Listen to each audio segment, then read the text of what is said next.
Hey, welcome to a Gutsy Guy channel. I am your host, Chris Mastery. This is the channel we talk about all things related to our guts. We're going to get down and dirty with Crohn's disease, ulcerative colitis, irritable bowel syndrome, leaky gut, and of course, all things related to IBDs. We're going to touch on medications and side effects, but this is a show where we're going to learn how to eat clean, to juice the right things, to make a shake that's good for your digestive system, what probiotics to take, and of course, all supplements that are going to help us live a healthy and natural lifestyle. So if you haven't hit that notification bell, hit it right now. If you haven't hit that subscribe button, hit that as well, because I'm going to be releasing new episodes weekly as we go on this journey to learn more about our guts. So thanks for joining me for another episode of A Gutsy Guy. Hey, thanks for joining me for another episode of A Gutsy Guy. This is an episode I want to talk about because, a lot of times we think it's just the physical aspects of what we deal with when we're dealing with Crohn's, colitis, IBS, IBDs of any sort. It's a cool topic because, we struggle with a lot of different things. I think emotionally, mentally, physically, obviously, is one of the major aspects of it, but they call it the secret disease or the unseen disease, and they call it that for a reason. It's one of those things where a lot of people won't know that you're feeling like crap that day, or won't know that you're under the weather, or that you just don't have the energy, or that you just don't have the drive that day, or you have some sort of brain fog going on, and we've talked about that before. Right? And they don't know, but you're putting on that brave face. You're going to work anyways. You're going to the family functions anyways. Listen, little disclaimer, I'm obviously not a doctor. I'm not a dietitian, and naturopath, and nutritionist, or anything like that. I'm just a guy who's had ulcerative colitis for 21 years. And, I've gone through some really rough periods, about 15 years of rough periods where I was in and out of flares, several flares a year. Sometimes the flares would last a whole year for probably about 15 of those years. The last 6 years, or the last flare I had, was probably one of the worst ones I've ever had, and lost a bunch of weight, was off work 6 months. And, when you got to get off work, or you can't go to work for 6 months because you just can't, you physically just can't. You can't leave the house. You can't go to family functions. You're missing Christmas dinners. You're missing all sorts of craziness, right? But I just couldn't focus anymore at work. I didn't have the energy. There was a couple times I almost collapsed at work, maybe due to some of the meds and some of the malnutrition that I was dealing with. And I was struggling a whole lot. I have a few things I want to talk about today. I think social aspects and the mentality of everything that we deal with here is a super important topic. You may be going through some of that right now. Your friends stop calling on you. You stop calling on your friends. You stop showing up to events. Maybe you're not going to the family events anymore. You don't stick around after work. You don't meet coworkers anymore, whereas you used to do those kind of things. I used to be very social. Very social. I used to always be out. I belonged to some church groups, and I was in everything. I was barely ever home. I lived out of the house, and I just slept at home pretty much. So, I lost a lot of my social life when this disease came. And mind you, I was young. So at the time, when I was 22, 23, I just kept pushing through it. But, I got so bad to the point where I started having accidents, or I would literally leave the house. And by the time I, got across the street or something like that, or jumped into the car, I was having an accident, So you got to run back in, especially if you're going to work. It makes you late a lot. So my boss didn't understand.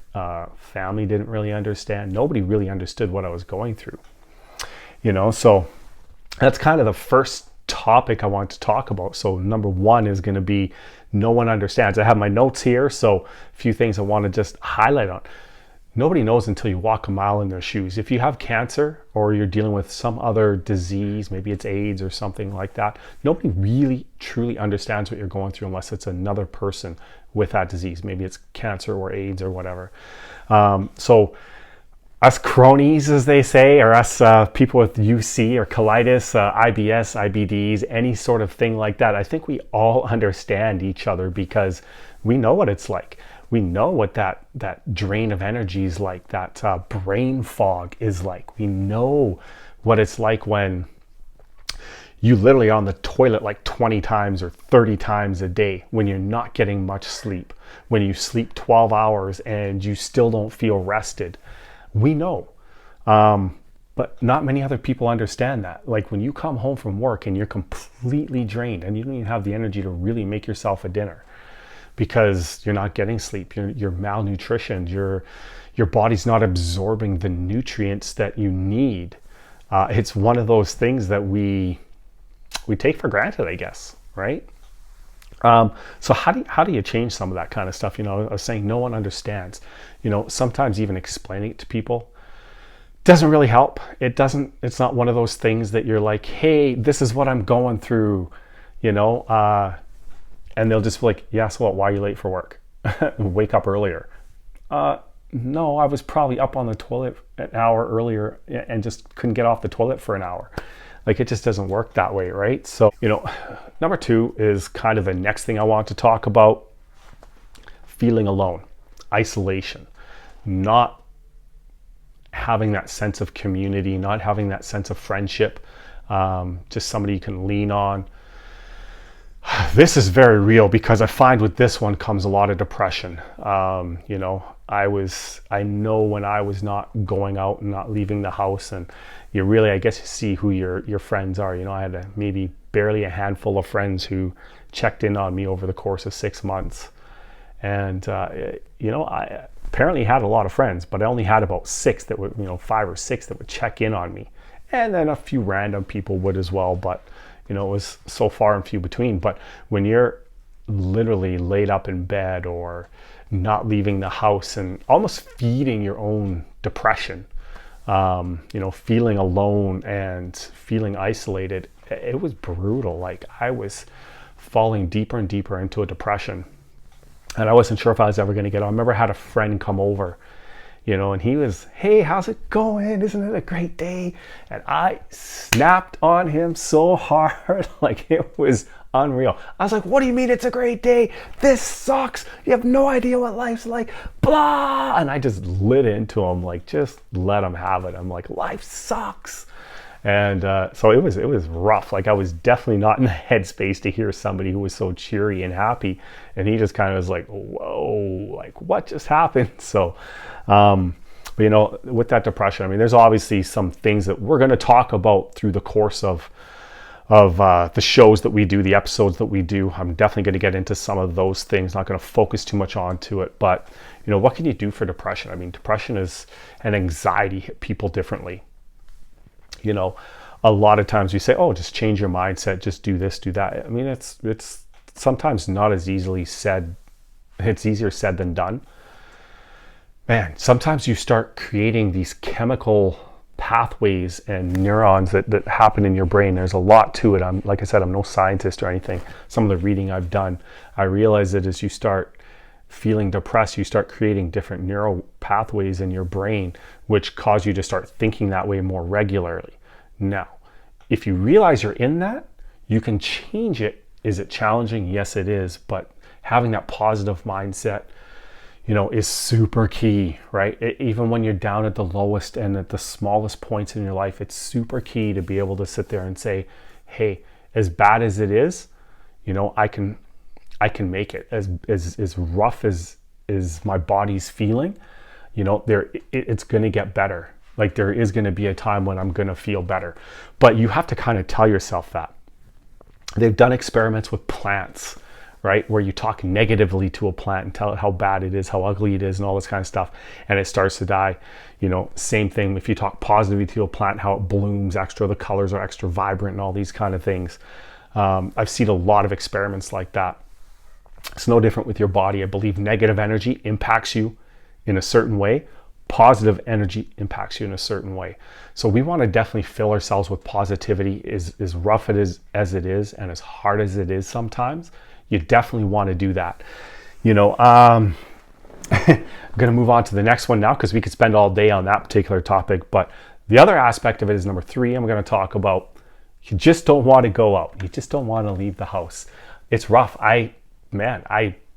I had to go out, even to pick up some groceries, didn't want to because I didn't want to have to use a restroom out because they're disgusting. Somebody's peeing all over the seat, or there's crap all over the seat, or it stinks, or it's filthy. So the last thing, if I have to use the bathroom, I may not have time to clean the seat, right? You're just in emergency mode, and it's like, bang, the faster you can get your pants and your underwear off, let's be real, just to like let loose, right? The better. But sometimes you walk into a bathroom, you don't know what to expect. So people don't understand that aspect of not wanting to go out. Plus also, if I go to a friend's house or family members, sometimes there's some crazy noises that come from colitis and Crohn's and these bowel diseases, right? I mean, it's not like normal where you just can go let a bowel movement out with very little sound. Like there's a whole lot of splatting and splatter and like noises that that you just don't want other people to hear. It's embarrassing, especially if you're in the can or the toilet for however you want to say it for like 20 minutes and your stomach is just unleashing, right? And then you just feel bad that you messed up somebody's toilet and probably left some sort of crazy odor in there. Not everybody has the spray scents and all these other kind of things, right? So, just not wanting to go out. I remember it was one of the worst feelings in the world when I knew I had to go out or had to go to a family event and I didn't want to. First of all, I just didn't have the energy for it, right? And I just didn't have the energy to put on a brave face at times, right? When I was at some of the sickest points I've ever been, it was rough. It was tough. Like like I said, it's funny. All these things cycle into a major crazy depression, and I was struggling. Like I just didn't want to be around people. It's that simple, right? We kind of talked about it, but also one of the things I said, just fear of leaving the house. I remember on many occasions I was ready, thought I'd gone to the bathroom for the last hour, cleared myself out, walked out the door on my way to the car. I had to turn around, go to the bathroom, didn't make it back to the bathroom in time and messed up my underwear, right? And, this is before I started finding obviously some things that help me to control that a little bit, right? One of the things I do a shake every morning. I'm going to do some more shake videos too, but I do a shake every morning. Right? It's one of the things that it's just kind of my stay at home, my base. It helps me. I can put certain things in it that'll help me regulate my day, that'll help me stay energized, that'll help me maybe not have to go to the bathroom as much. And I put psyllium husk in there, some ginger, some bananas, some almond or coconut milk, a few other supplements and other things like that I take along with it, as well as Imodium. It just kind of helps keep me regular. Now I've kind of learned to self-regulate because there was a time I was taking maybe too much Imodium. Right? So I take like an Imodium every day or a couple of Imodiums every day, depending on how bad it was. Next thing you know, I'm all blocked up and it's creating pain the other way, and I'm constipated. And then let's be real, you're kind of ripping your anus out a little bit because it's so painful because you haven't had a real bowel movement in a long time. So, it's definitely not used to expanding, let's say, right? So we're going to get a little real and a little gross in this one. So, but yeah, it's one of those things that's kind of crazy. I just hated leaving the house. Man, we're talking about the next one. I believe we're on number 4 now. Losing friends kind of just creates distance, right? When you're not checking in with people and you're not going out as often and stuff like that. Like there was a lot of friends I lost, whether you want to call them friends because they didn't stick by me or whatnot. It is what it is, right? I mean, I get it. They had a life to live and they were doing what they wanted to do and stuff like that. But I didn't have, I did have a small support. Thank God for that. But I lost a lot of friends. I didn't have people who were constantly checking in on me and, hey, let me bring you some soup, or, I'm going to check on you weekly. Like I didn't have that. I had a few people who would check on me fairly regularly. I wouldn't say weekly, but fairly regularly. But, it was rough, I definitely learned who my real friends were. That's for sure. And you will too at some point if you haven't already. But losing those friends was another aspect of the social, you want to call it social distancing because we're dealing with COVID right now, but it was a social distancing aspect of it that I had to deal with, where I was just didn't want to be around people, and you know, I'm sure my attitude sucked, so they didn't really want to be around me either, right? And as I started to develop and to grow through all that, I obviously did a lot of reading, you know, trying to become a better person. I figured I'd use the time. I wasn't doing a whole lot else at the time, so tried to learn how to become a better person. I tried to work on my depression aspects, right? Mentality with things, my positivity, and kind of talk about that, because I know a lot of people are struggling with it. If you aren't now, you know, maybe you have in the past, maybe you will in the future again. But how do you combat some of that stuff, right? One of the things I know, and I'll talk about some of how you combat some of this stuff at the end here. One of the other aspects of this, losing jobs. Man, I went through a lot of jobs. I always thought I'd be the guy who, or if you want to be the girl or whatever, who was at one company for 20 or 30 years. You know, maybe bounced around and, you know, was maybe 2 companies for 20 or 30 years each, right, before I retired. I'll tell you something. I've had umpteen amount of jobs, probably 20, 25 plus jobs, and I'm only 44. So I've definitely bounced around a lot. I'm talking since I was a teenager, though I bounced around a lot when I was a teenager, but yeah, I've had a lot of different jobs. Some which I was trying to make a career, which never worked, and some which were just kind of jobs. But, you know, honestly, when you're late to work all the time, or you're unreliable, or you're performing poorly at work, you know, your boss is only so lenient, because a lot of the jobs that we have, they're performance based. Right? You need to get this many calls done in a day. You need to do this amount of work done. You need to get these amount of resources, or what. You just need to, whatever it is, you need to, you know, interact with other people and stuff like that. Or you can't be in the bathroom for 2 hours a day and just disappear, right? Like, just other aspects to that stuff, you know. And I definitely perform poorly at a lot of jobs, and I've done that, you know, up until recently sometimes too. It's funny because when I'm healthy, I perform great. You know, I'm like a go-getter. I'm like pushing. I'm like just going after it, right?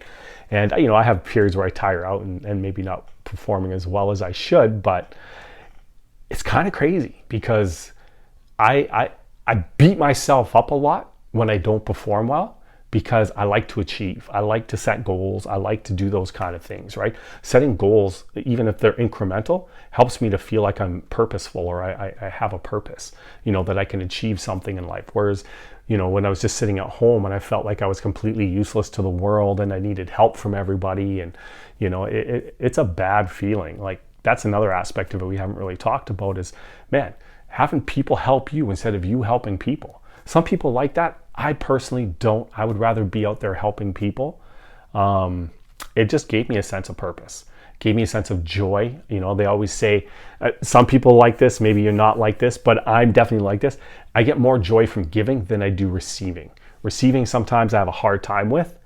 It's just who I am, but, you know, anyways, and kind of the last one I wanted to talk about moving forward here, we're talking about intimacy. Wow, right? Failing your partner. You know, this is for the guys and the girls. You know, man, I'm telling you, how do you explain it? You know, you're just not up to it. As a guy, you physically might not be up to it as well, right? But you're just not up to it. Your energy levels are low. The last thing you're thinking about is being intimate or having sex, right? And it can be a really, really tough topic. You know, especially if you're in a relationship or it's something that was fairly regular in your relationship. Man, being intimate is a tough one, because, I mean, you just feel so dirty. You feel so disgusting. You feel so worthless. You feel like you can't perform sexually as well. You know, it's one of those things. I know I've definitely struggled with it. I just felt like, you know, I wasn't attractive, I guess. Through some of that process, because you do really feel unattractive when you're going through a sickness, right? You feel like it's not so much a physical thing where I felt physically unattractive, although at times I did. More of a mental thing. I felt unattractive, right? So I'm like, well, how could my partner want me? How, like, I don't feel worthy of, you know, those kind of the intimacy, the touching, the feeling, the actual sexual intercourse, and all those kind of things. I said we want to be fairly real with today's topics because there's a lot of us struggling with it. And like, if you haven't struggled with it, I hope you don't, because, it's tough. And this is one thing I'll tell you, man, when I was dealing with the sexual stuff, I mean, wow, that's when I started to realize that the depression really started to hit me, because I was like, I can't even please my partner. I'm like, they want to get intimate, and I'm just like, I can't. I just can't right now. And as a guy, especially, it's a little bit more demasculating, right? But it's tough. It's really tough on your partner as well. So looking at it from both perspectives or both aspects. So that's kind of a social aspect of colitis, Crohn's, IBS, any IBDs that we deal with, right? So how do you correct some of this stuff? If I can't make you understand, or if I can't tell you and you just feel have empathy for me, then I'm like, it's not worth me. And a lot of people, you can kind of get that sense right away before I even tell them, right? So I just learned to not stress about people not understanding me. Feeling alone, that was a tough one, because I felt alone a lot. So feeling alone, it definitely brings a sense of that depression. One of the things I did for that, and how I combated that, was I learned to meditate. I learned to pray. There's some really relaxing meditation apps and healing apps that I listen to. You can find a lot of them online or in the app stores. I have a few that I listen to, but I'm sure there's a lot of really good ones out there. Maybe I will put some of the links below for that. Just listening to these apps, it just kind of gave me a sense of, like, bringing that positivity up, learning not to feel sorry for myself, but accepting my situation. But also learning to tell my body that it is a place of healing, it is a place of energy, it is a place of abundance and stuff like that. So I learned how to just kind of talk to myself that way. And I believe speaking, and I have another podcast I'm working on right now, and I'm going to kind of give you guys a bit of the lowdown, but it's called Speak Life. And I believe that, we have to speak life into ourselves. We don't do often enough. There is a lot to be said for speaking into your situation, being positive about it. The next way, how do you combat some of these things? Don't want to go out in fear of leaving the house for emergencies. Well, eventually I just kind of had to, I just really had to just kind of start chancing things. As my health started getting a little bit better, getting back into some social interaction, talking to people, stop feeling sorry for myself and pitying myself, and just getting out, taking my mind off of my situation was a great way to release some stress, really, and to stop, feeling so depressed a lot of times. Losing friends, that distance part of things. I realized one thing. I realized that friends were going to come and go throughout my life. There was some things certain things you just can't control. Those people that left, obviously, they weren't meant to be there, right? And I knew I was going to make more friends. Now there was a bit of, sometimes searching for a really good friend is a hard thing to do. I was still very blessed to know that I did have some really good friends still. And obviously those relationships I cultivated and made stronger through the years. But yeah, I just realized that, if that person's not meant to be there, then I'm just not going to worry about it. I'm just going to move on, not stress about it, not let it eat me up inside. And I'm better for it. Because the right people are supposed to be in your life at the right time. One of the last ones here is the losing jobs and performance. Yeah, that was a tough one. I was really blessed to have probably one of the best bosses I've ever had. He obviously didn't understand what I was going through physically, but he had a lot of empathy towards me in terms of my sickness. And, when I was at home for 6 months and I was still getting paid, and there was a whole bunch of other things that, he was just checking in on me and all of that kind of stuff. It was just a great feeling, because I knew that, I could count on him as a boss. But also when it came to him laying me off, and he had no choice, because it came from the above people, obviously. But when it came to him laying me off, he was in tears, but he made sure the one thing he fought for was that I still had 6 months of benefits even after I got laid off, which was super helpful. So, just the thing is with jobs, I mean, they're going to come and go, and you may find some really crappy ones. One of the things, if I could give you a little tip on it, tip number one, if they're interviewing you, you have the very same right to interview them at the same time. So make sure you go in with some questions. How are the health benefits? If I get sick, am I the first person to get let go? Like, are you going to be able to understand me? Sometimes some people, it's like, well, maybe I don't want to talk about it too much and let them know that I'm sick. But sometimes it makes a lot of sense if you get that sense from them in the interview that they'll be okay with it. But I don't want to work for somebody who's not going to take care of me, who doesn't care if I'm just another number to them. I don't want to work for somebody like that. So sometimes, I mean, if I'm desperate for money, I might take that until I find something better. But I want to work for somebody I'm just a number, and the first opportunity, if I get sick, they let me go. That's not a good job. That's not a good career. So I'll look for something different. Here's a crazy one. How do you combat the intimacy part? Like, how do you get started back up? How do you start feeling good about yourself, confident about yourself? How do you start building that self-esteem again?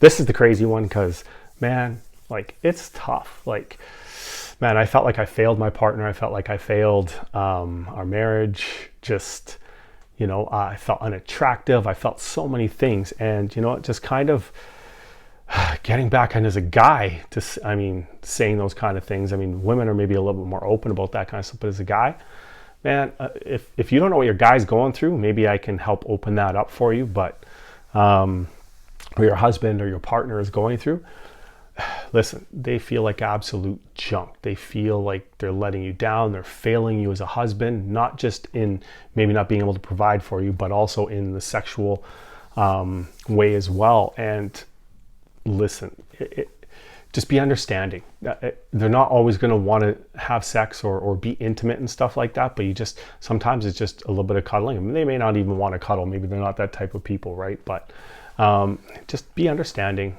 They'll eventually come around, but helping them to build up their confidence, seeing the beauty in them, even though, they may not see the beauty in themselves, so just helping to lift them up, be positive with them. And if they're one of those type of people, sometimes you just got to pour that positivity on them. Just pour it on. Overwhelm them with it. Say, listen, I think you're beautiful no matter what. You're amazing. You're such a great person. You're this, that, and the other thing. And just continue to pour it on them, because they may not realize it, but by you pouring it on them, eventually they're going to start to believe it a little for themselves, and they just need a little bit of hope. Just a little bit of hope. That's all I needed, was a little bit of hope. Listen, you've been through a lot. You're one of the strongest people out there. It's an invisible disease for a reason. Nobody knows what you're going through. You put on a brave smile. If I'm talking to you, I'm talking to you right now. I'm going to lean forward just a little bit because, listen, you have an inner strength. You have a strength about you that not many people have. You were made for this. You persevere through so many things in this life. Nobody else can go through what you're going through. You were meant to do this.